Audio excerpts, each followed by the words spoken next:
On a dry, whipping morning, I poured coffee into a cracked china mug when my son said, "Sell the old cattle brand. This is 4.0 now." I didn't argue. That afternoon, the foreman set down the brand book, a notched iron, and a receipt with a strange name. I'm Raymond, 68.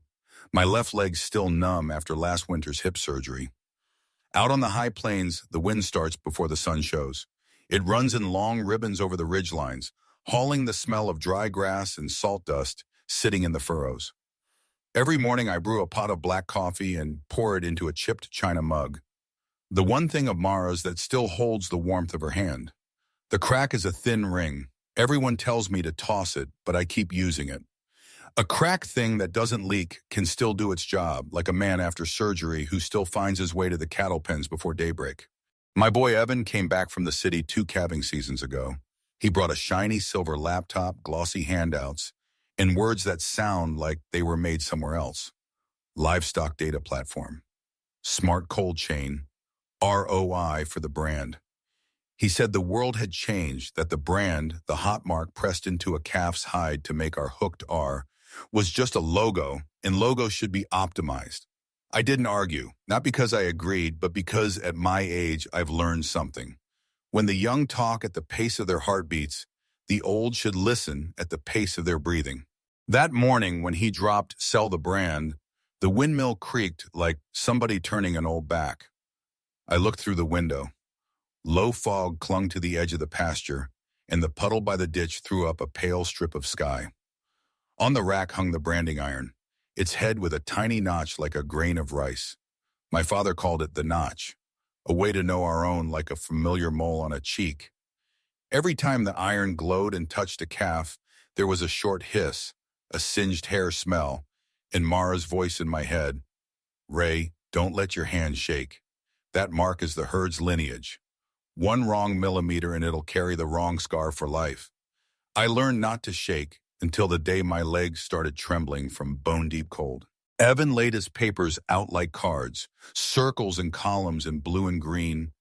"Look, Dad, if we license the brand to a partner, they'll handle marketing, shipping, freezing. We take a cut without worrying about drought discounts. They've got experts to value the land and the water. We move with the times." I asked slow, "Which experts?" He said, "Mr. Caldwell." "You've met him, right?"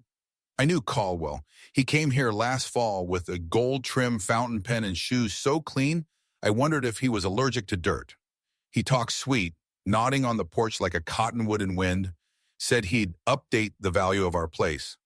The number he brought back was so low, the afternoon wind sounded offended. I folded the sheet and set it beside my coffee. "Whatever the times are," I said, "they still need water." Evan smiled. "Relax, Dad. They handle the water rights too."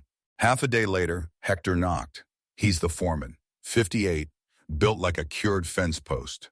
Talks even less than the wind. Hat in his hands, he stood right at the rug's edge like he didn't want to track dust inside. "Mr. Ray," he said, flat and steady, "I need you to see this." He put the brand book on the table, our scuffed leather ledger with black oil fingerprints from me and Mara.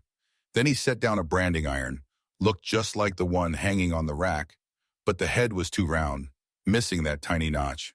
Last came a paper, some kind of deposit receipt fresh from a printer, ink still smelling new. "Where's the notch?" I asked. Hector didn't answer. He tapped the iron's head with a fingernail. The sound was dull, not the ring of old steel. I lifted the receipt. The receiver's signature was smeared, but the name was clear. Caldwell and Sons Land Services, LLC.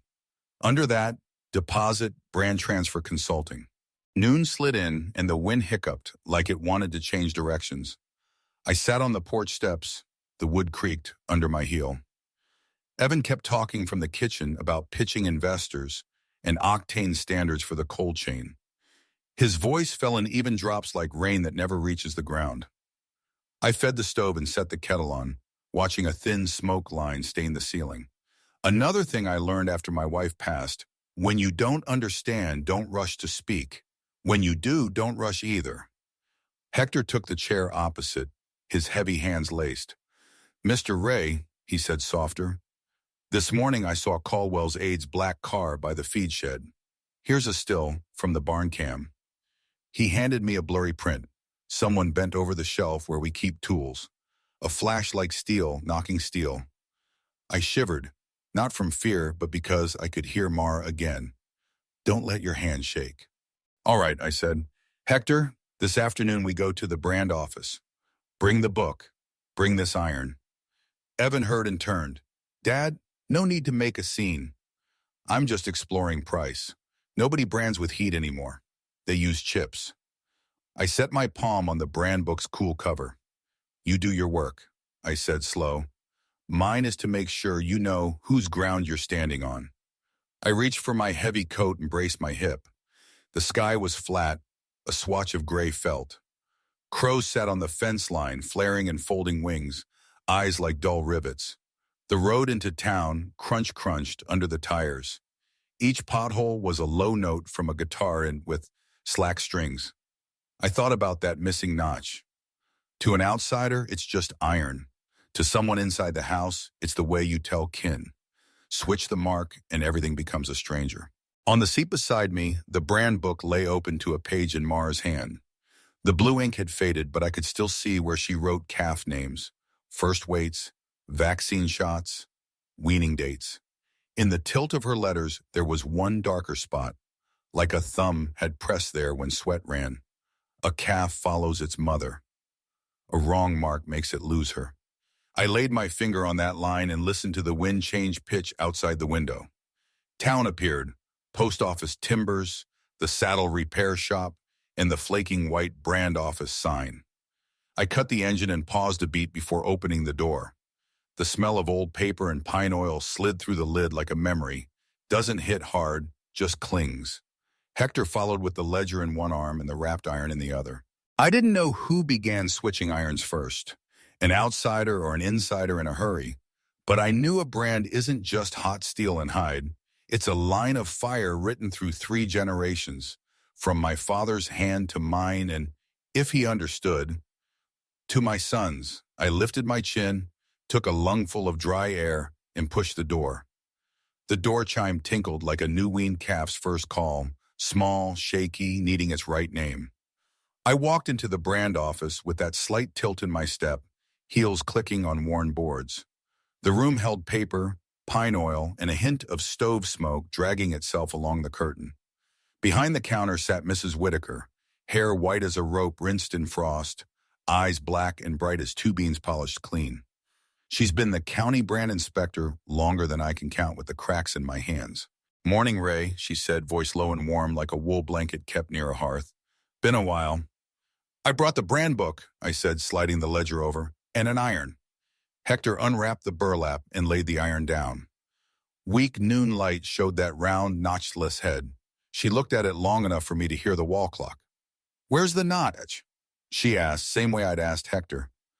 That's my question, I said, and there's a power of attorney with my name floating around. She opened the ledger, flipped the pages with the tips of her fingers, and blew dust off Mara's handwritten lines. She pushed her glasses up, glanced from the iron to a yellow envelope out of a drawer. 2 days ago, she said, we got a preliminary filing to transfer use of the Hooked R brand from you, Raymond Holt, to a new LLC down south. They presented a notarized power of attorney. The signature shakes like someone just ill after your post-surgery, but the shake is wrong place for a left-hand tremor after a hip procedure. I drew a slow breath. You're right, I said. I write left-handed since surgery. My tremor lands at the tail of the Y, not at the top of an R. She nodded. I held it for comparison. Lucky you came. Out came the copy. The word Raymond wandered across the line. I knew the kind of fake it was. People try to perform a tremor without knowing where it truly falls. I'd like you, she said, pulling out a blank, to sign your name 3 times, once loose, once with a light brace, and once fast. Left hand, like you do. I did it. I never wrote pretty, but ugly has its order. Y tails droop like a blade of grass. The R cinches then shoots straight, and my pen digs just before the slant, not after. She clipped the samples to a suspected forgery packet and stamped a freeze on any brand transfer until it was cleared. Hector was quiet, eyes steady as water-soaked wood. His thumbs rubbed a knuckle, slow as a clock. Mrs. Whitaker measured the iron thickness, the hook angle, the depth of bend. She paused at the spot where the notch should be, the rice grain chip. This iron was reforged, she said almost to herself. New heat, different tone. She looked at us. Someone made a copy. I think Caldwell, Hector said finally. The barn cam caught somebody last night. I saw black tire marks by the dry ditch behind the slough. Caldwell's name passed through that wood-lined room like a vulture's shadow. You know him, she said to me. He valued my place, I said. Offended the wind. If the appraiser is also the buyer, she said, it's not about price anymore. Around here, a brand transfer isn't just the right to burn a mark. With the water board's rules, any change that shifts quarantine pens can mess with seasonal water quotas. A company that hoards brands can grab quarantine access, inspection routes, in the public range corridor. I've seen this trick in the next county. I need the water board, I said. She nodded. They meet this afternoon at the small town hall. You should go. Then, like a mother would warn an old son, bring the real iron if you find it. Out in the wind again, a cold finger pushed my hair. A quiet I hadn't felt in years settled in, the kind you feel before walking a young horse over a shaky bridge. You don't say much, you just place your feet. We followed the dry ditch behind the slough where Hector had seen the tires. By late drought, the channel was mostly dark mud, the ground cracked like hands in deep winter. Hector led, each step printing deep. Here, he said, a slump in the mud and a trail like something long had been dragged. Lyle, our youngest hand, shoveled with a serrated spade. Easy, Hector warned. Lyle hauled up a shape wrapped in heavy nylon. Mud musk hit us. Hector slit the stitching with his pocket knife and peeled it back. The iron lay there, old steel, dark like a burned bone. I looked straight at the hook's head. The notch, tiny, unmistakable, was right where it should be, like a family mole you know without thinking. Sweet Lord, Lyle breathed. They stashed it here. I ran a finger over the notch. Cold crept into my skin like a name called from long ago. Home, I said. Clean it with oil. Set it near the stove. We're taking it to the town hall. Evan was on the porch when we drove in. He eyed the wrapped iron with a pinch of annoyance. How long are you going to keep up this antique theater? He said, too calm. Customers don't need a notch to trust. They trust digital verification and chips. People trust what lets them sleep, I said. Around here, they sleep because a calf wearing our mark has for 3 generations. Because a handwritten ledger says so, because Mara stood by the pen at every weaning. Chips are fine. Chips don't carry forged smoke and sweat. Dad, you make it sound like folklore, he scoffed. This is business. I'm trying to keep the place alive. I knew he had his own fear, startup debt, the itch to prove he wasn't just a boy under my shade. But some roads only lead to cliffs. I boiled water and rinsed off mud and oil. The notch winked like a fisheye in the dark. By afternoon, the town hall's brass bell jingled as folks came in. Long room, 2 ranks of benches. The water board sat at the end, 3 men and a woman, faces sunburned, hairlines pasted with wind. Brand inspector's table to the left, Mrs. Whitaker with a stack of files. Caldwell came in behind us in a soft blue suit, gray tie, shoes polished so bright you could read the sky in them. He smiled, a buttered smile on white bread. Mr. Holt, he said, and Mr. Hector, good to see you. I'm here to do this right, I said even. They started with the water quota, snowmelt late, dry season long, quota trimmed, then brand transfers in quarantine facilities. Mrs. Whitaker stood, her voice slow and clear. We received a request to transfer use of the hooked R from Mr. Holt to a new LLC called Plains Consolidated. A notarized power of attorney was attached. I found signature irregularities and paused processing per code. I'm on. Caldwell stood, teeth in a line like planted trees. We merely consult, he said, representing the buyer and unifying brands for better High Plains beef value via advanced traceability. Mr. Holt is a respected man, but we must face forward. Facing forward, I repeated, slow, so I didn't raise my voice. while your hand reaches back to turn off the water. The room narrowed. Hector set the iron on Whitaker's table with a neat thud. She wiped the head and lifted it. This is the original. It has the left edge notch. The iron brought in earlier lacked it. I suspect a reforge. The board asked for more. I told about the barn cam, the tires, the mud-wrapped iron. Lyle showed the blurry print. He doesn't talk well in rooms. His cracked rope hands did the rest. Caldwell smiled and called it rural dramatics, but it bent when Whitaker raised the POA copy. Mr. Caldwell, were you present at notarization? No, he said. We only assisted the file. Then why, she asked, does submitter list your aid? And why was the rush transfer fee charged to a card tied to Caldwell and Sons? The air got thick. Caldwell swallowed. We just wanted to save Mr. Holt trouble. The board nodded and the woman, Sanchez, known for disliking buttered words, cut in. Save trouble by filing a change that alters quarantine access and, by extension, water distribution without a public hearing. Water is the artery here. Whoever consolidates quarantine and corridors gets an unfair leg up on seasonal allocation. We'll be looking at that. Evan stood, pale under the neon. He made that little smile he uses when he's drowning. I'm trying to save the ranch, he said, looking for a friendly face. Small outfits die if they don't modernize. Plains Consolidated guarantees sales, stable prices, sponsor the chips. How? Sanchez cut him off. By collateralizing your family brand, by letting the land appraiser also be the brand aggregator and the water gatekeeper. Caldwell spoke a hair too fast and stripped his own wire. We need to ensure access to quarantine and the public range corridor. Standardized logistics. Too late. Everyone heard. I have this, I said, laying Mara's legacy on the table. Standardize whatever you like. Get past this first. I opened Tamara's page and tapped her line. A calf follows its mother. A wrong mark makes it lose her. Then I set down a sheet, an excerpt from the Family Operations Trust. The hooked R lives in a trust Mara formed. Reversion clause. If any heir uses the brand as risky collateral, control reverts to the trust. As trustee, I can veto any brand transfer. Evan looked like someone kicked his chair out from under him. He turned to me, eyes wet. You hid this from me? I didn't hide, I said, letting each word fall like rare rain. Your mother wrote it.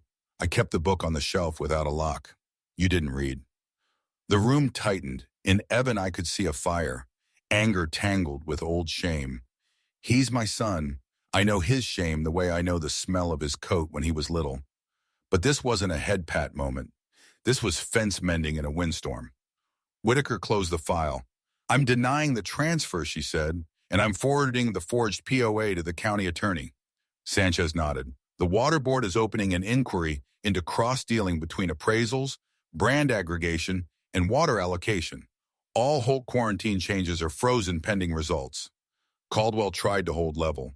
Ladies and gentlemen, this is a misunderstanding. You can keep talking in court, Sanchez said, calm as a winter creek. After the meeting, the wind shifted and carried a scent of far rain, though the sky stayed dry.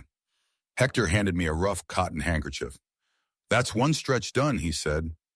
Not the last, I said. There's one at home. Evan stood off to the side, hands in pockets, shoulders slumped like an idle mill. I asked him to walk with me. The dirt road runs down to a dry run where we water the horses in wet years. You're going to hate me, I said. No detours. For a while. Then less. He gave a sour little smile. You think I'm a child? I don't think, I said, and my father's old words slipped out. I know. We walked a bit. Then he stopped, hands clasped behind his head. I'm trapped in the loan, Dad. The startups broke. They said we just needed the brand as temporary collateral. They said it was safe. Caldwell promised a retro. If you didn't like it, he'd unwind it. I believed. I wanted to show you I can build, not break. His voice sounded like a lost calf in fog. Myog, thin, stubborn, not yet knowing fear. If you want to build, you need to know where the footings are, I said. The Holt footings, being the brand, the book, the water. We can add chips, add cold chain steps, add spreadsheets, Lose the brand in the water, and we've just got a pretty tin roof on sand. He said nothing. Wind threaded through the junipers. Small stones ticked down the slope like knuckles on a table. I'm not charging you, I said, but you're signing a recovery agreement. 5 years, you don't touch trust assets. You pay the loan with work. Winter feeding, spring calving, summer fence, fall sale barn. Each season you write entries in the brand book with your pen and your sweat. If you want chips, we'll do chips. If you want co-op sales, we'll listen. But the brand stays. The water stays. Caldwell let the law ask him questions. He stared at me a long time like he was looking through age, disappointment, and two thick Holt skulls. 5 years, he repeated. That's a long time. I've lived this long, I said. 5 years feels like one hard winter. He sat on a flat rock and bent his head between his knees. I didn't touch him. Sometimes a hand on the shoulder is just a way to dodge truth. I let the wind do what wind does, move through and dry what needs drying. The days found their slow gait again. At dawn, Hector tapped my door. Evan rose earlier than me, checked yardage of rope, inspected feed troughs, wrote weights for newly weaned calves. At first, his writing stumbled, like a toddler's steps. By the third week, the line steadied and the numbers fell into columns. Lyle and June took turns photographing the herd and logging chips. Evans asked. Without chips, he said, we lose the out-of-state restaurant accounts. They want one scan in the whole vaccine history. I nodded. Fine. But the chip doesn't replace the pen. He didn't argue. He closed the ledger and set it beside the reader. One hot noon, we repaired a broken stretch of fence. The sun was just mean enough to run sweat down spines. Evan swung the hammer. Hector set the post. I stretched the wire. On the third nail, Evan stopped. I didn't know Mom wrote that much in the book, he said to the fence more than to me. I always thought she just liked pretty notes. She wrote to remember, I said, and so you would. She knew this day. He looked up, eyes red like dust had hit them. Do you hate me? No, I said, but I'm mad, like the wind is mad at a rotten fence. The wind blows, the fence falls, the wind passes, we stand it back up. Anger is wind's job. Standing it up is ours. That night, Caldwell called. His voice was soft as a velvet cushion. Mr. Holt, we're practical men. I can sweeten the deal. License me the brand 3 seasons. You keep the water rights. I'll pay off your son's loan, discreetly. I'm not selling, I said, counting each word. 3 seasons is 3 calf births. Don't knock on a door with a brand book hanging inside. You'll regret it, he snapped. Patience gone. You're stuck in the past. I live in the past the way roots live in soil, I said. I'm not chained to it. I know where the footing is when I raise a house. Goodbye, Caldwell. I hung up. Next day, a notice came. County attorney calling Caldwell and his aide on forged filing. I didn't cheer. Old men rarely cheer when someone gets hauled to court. But the weight on my chest shifted. Sometimes justice doesn't need a shout. It walks slow like a cow who always finds the gate. Calving came, morning low like a blanket. A cow's breath made a little cloud. Evan knelt and caught the wet calf, a piece of night sliding from its mother. I handed him a burlap towel. He wiped the nose, hands not so clumsy now. The calf choked once, then found that first thin, stubborn cry, like chimes tapping. Name it, I said. B12 or B15, your call. But write it down. I like Mara 23-1, he whispered, as if afraid to bother someone who wasn't there.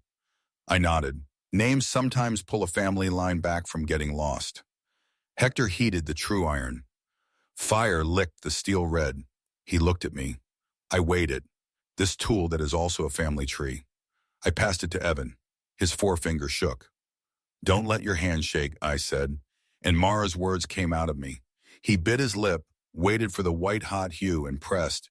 Decisive. A short hiss. Burnt hair. The calf jumped and settled. When he lifted, the hooked R stood clear, and the notch left a tiny dot, like a music note on a staff. Evan exhaled like he'd walked a hard road and reached a gate. We doused the head, and it sizzled. Evan set the iron on the bench and watched the red fade on the calf's hide. I thought the chip would hold everything, he said. This? I get it now. You get part of it, I said. The rest comes from dawns you are up for, season after season. A month later, we shipped a first lot with both chips and brand book snapshots for a neighboring state. Evan wrote the intro letter himself, no fluff. Just said, Holt beef now comes with Mara's handwriting alongside the chip data. The lot moved faster than usual. Restaurant owners called to say they liked having a scan and a story. Looks like folks want both, Evan said, voice lighter. I think I'm learning to stand between old and new. That evening I sat by the stove, paging the old ledger and Evan's new one. His hands still had stiff corners, but each page was a boot placed firm. I poured coffee, set the cracked mug in its old spot, and let the smell of coffee mix with wood smoke and oiled steel. In the wind sneaking through the window crack, I could almost hear Mara laugh. Not near, not far, no lecture, no scold, just there. The door opened. Hector came in with a paper. Mr. Ray, he said, county attorney says Caldwell took a misdemeanor on false filing and settled civil. His aide got community service. Plains Consolidated withdrew their brand merge petitions. Right, I said. When the wind passes, the fence stops shaking. I folded the paper and tucked it inside the ledger. Tomorrow we check the north pasture. Third post looks tired. Hector smiled the gentle smile of a man used to living with a little less than plenty and a little more than not enough.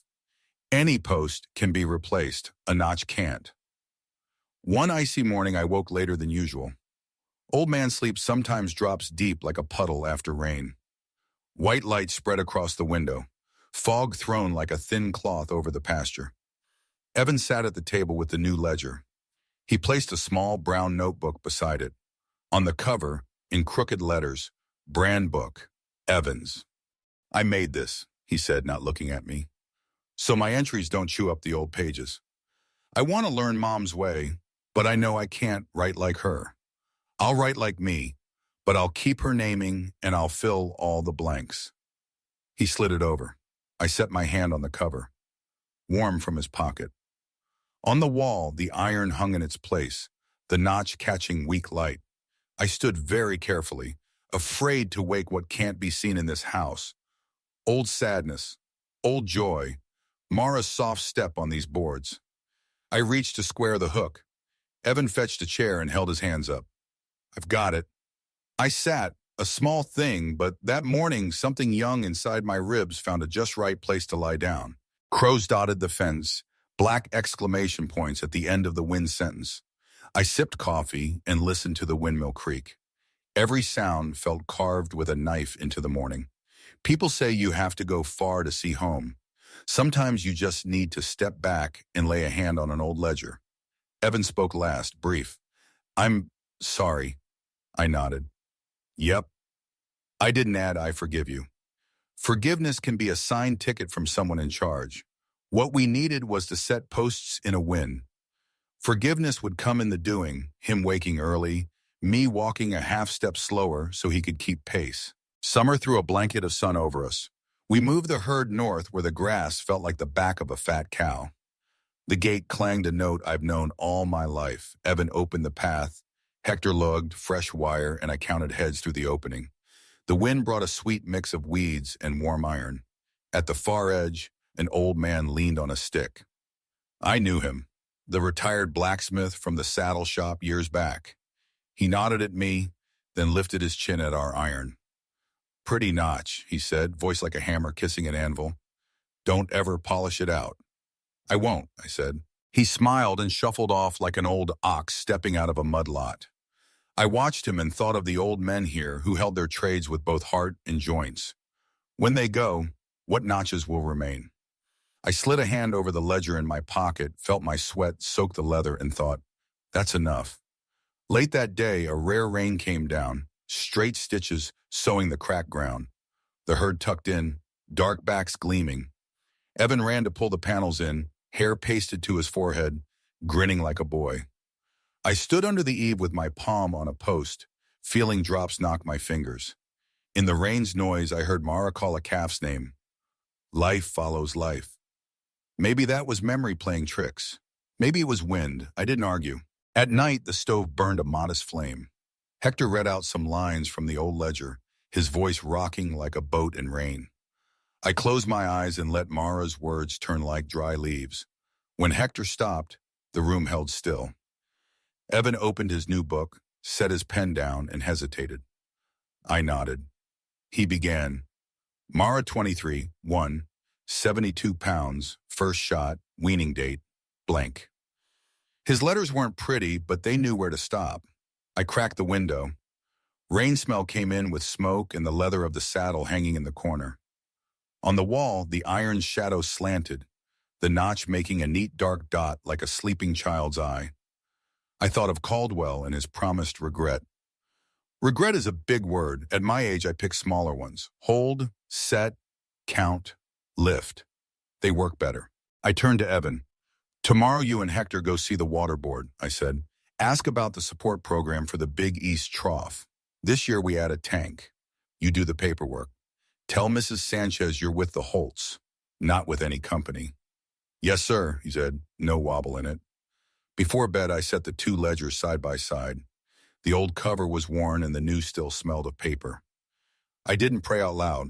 For a second, my finger caught on the edge, as if someone's hand rested on mine from behind. I looked back.